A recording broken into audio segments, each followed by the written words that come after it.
What happens when you wake up from a long dream and you don't know where you are, or who you are, or what to do next?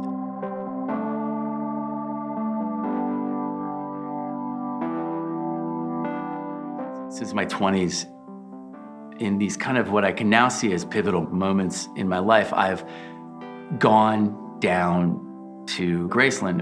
Elvis's house is like this kind of crazy piece of Americana, and Elvis to me is this cultural figure, this icon in pop music, but also a tragic hero. He lost his twin brother at childbirth. He had all this pressure from his parents to carry both of their sort of potential into the world, and here he was, the most epically successful sort of American pop icon, but he died, drug-addled, depressed, and isolated. My wife and I and the girls had just relocated to Wilmington, Delaware for me, 25 years in New York City, to change the pace of things, to be more present in our own lives. And I had just left 7 years at a big social media company. I didn't know what I was going to do. I'd left a place where I'd built an identity as a musician and as an executive. And here I was in a new town where I didn't know anybody. And I was hanging a shingle to do my own thing, where I wanted to, marry that creativity with that sort of executiveness, the leadership stuff, the corporate stuff. 2 months later, I was in Nashville by myself, strumming a guitar in a rented apartment.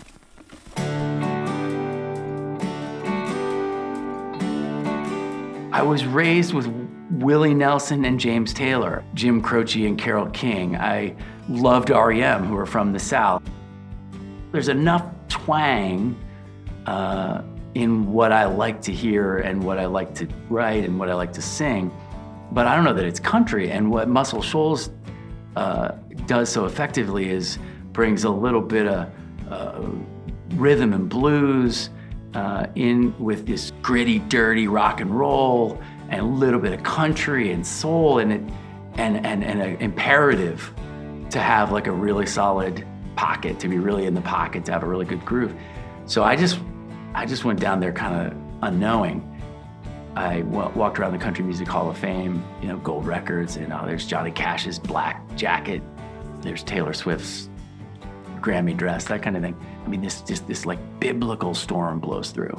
And I'm in Sobro in South Nashville, right below this huge radio tower. I'm watching lightning, and I'm eating street tacos and drinking beer and just pacing around. And in the morning, I walked to get coffee, and as I was walking back, I heard this refrain that ends up being the chorus of the song. And I got home and I just started strumming, and I spoke to something that I was wrestling with, which is like, well, who are you now?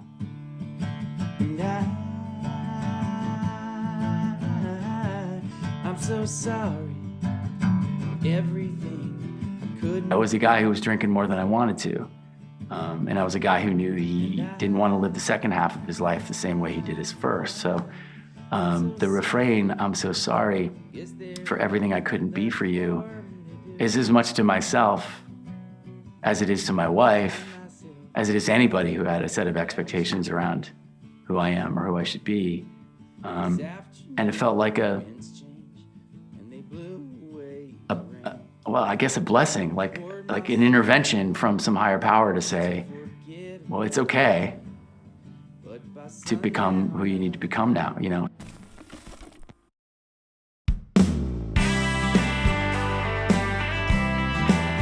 I had tickets to go see a band at the Ryman Auditorium.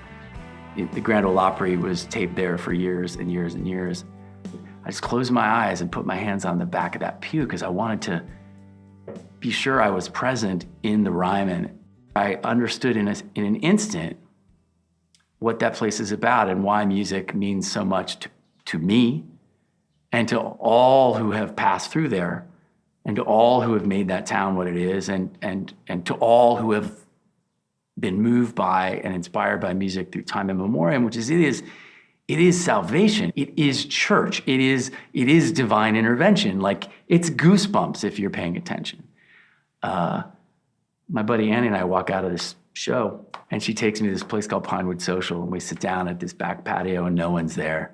And we order a drink from this nice young waitress, and I'm striking up small talk. And I said, "What's your name?" She says, "My name's Tiffany." And I was like, "Oh, nice to meet you. I'm Benjamin the Zanny." I said, "So where are you from, Tiffany?" And she said, "I'm from Tyler, Texas." And I was like, wait a second. Tiffany from Tyler, Texas? That's like perfect alliteration. I was like, and my friend Andy goes, "Up, he's gonna write a song about this." But then I'm just making small talk, and I said, "Well, what brought you to Nashville?" And her face changes.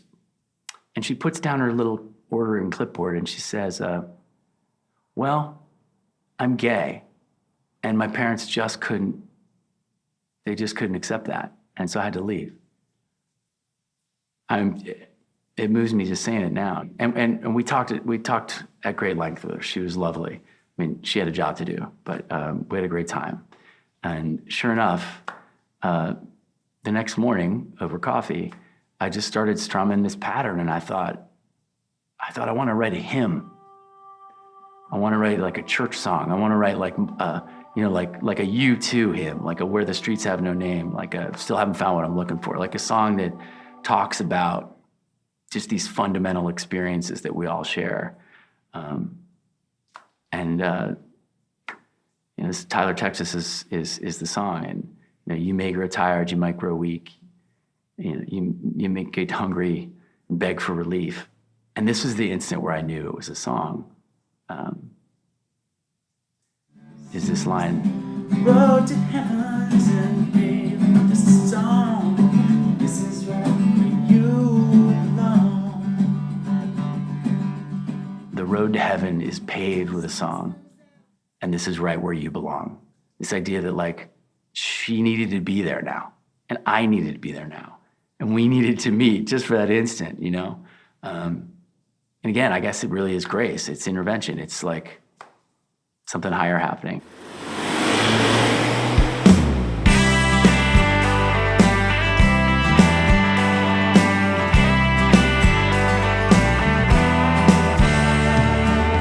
You may get low, might get lost. Meet an angel, sign of the cross. The road to heaven is paved with a song. This is right where you belong.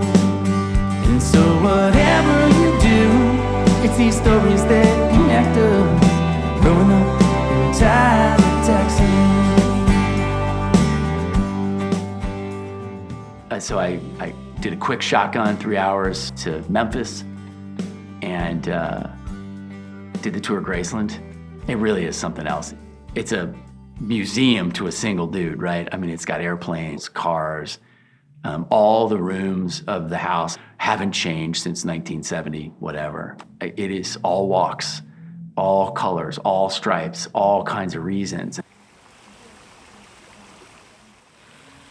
And there's something about that pilgrimage.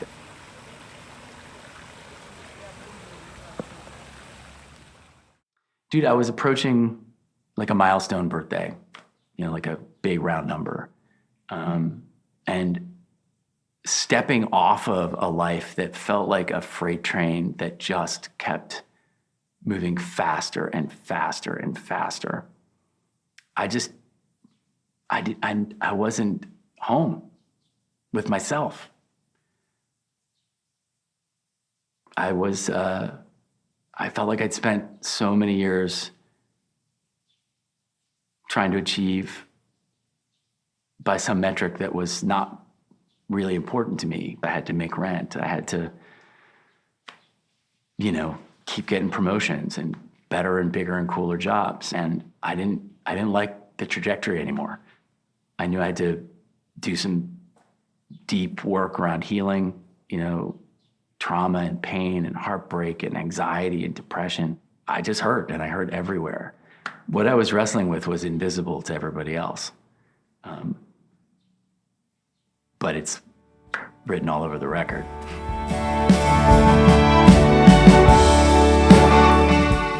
It's this guy, Rick Hall, built this amazing studio with these great rooms,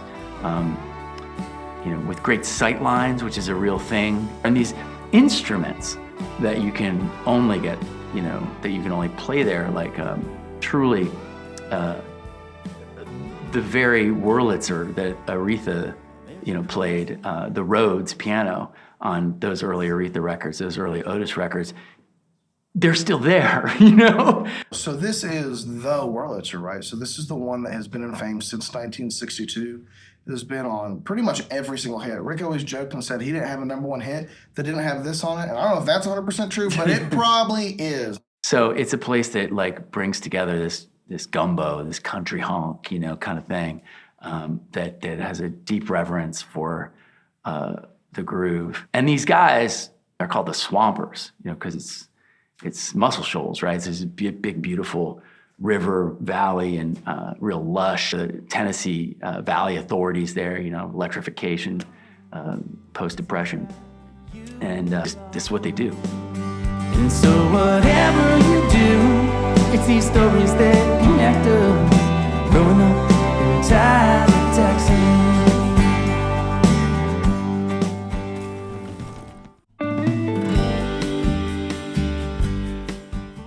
The nudie suit is Nudie Cohen's creation, but really it's Manuel Cuevas's creation. This Mexican tailor and this Ukrainian businessman come together and create this phenomenon, country music, like Porter Wagner, John Wayne, Johnny Cash, everybody wore a nudie suit, I wanted stars, I wanted stars, I wanted like rhinestones that sparkled like, constellations. I wanted vines growing up, like this idea of growth. And flowers, just a little bit of flower blooming, and that's all I told him. So I come back a few months later to pick it up and spent the afternoon with Manuel and my buddy Ty. And we actually kind of interviewed Manuel for a while. And my full name is really Manuel Arturo Jose Cuevas Martinez. It sounds like the whole calendar was hanging over my head by my family. And they baptized me, but that's my real name. And I somehow been making clothes for a living for the last 76 years. In the middle of our conversation, country music Hall of Famer Bill Anderson walks in. This guy's got like 20, top 100 country hits, and he just walks in. Thank you. When do you want me to check back with you? Well, give me Monday? Monday. Okay. Okay? I'll check back with you Monday. All right. Thank you. Good to see you. All right. Yeah. You borrow these bits, like a little piece of Graham Parsons, with a little piece of Jason Isbell, with a little piece of Neil Young, with a little piece of Carole King, mix it up in a gumbo.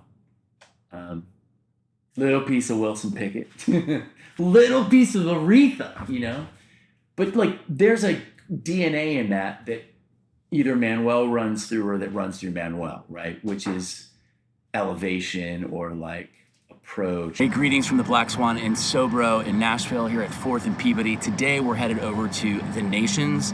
My friend John Shearer, who is truly one of America's preeminent celebrity photographers, will be making an exception and shooting me. There's something special about being no, I got the suit.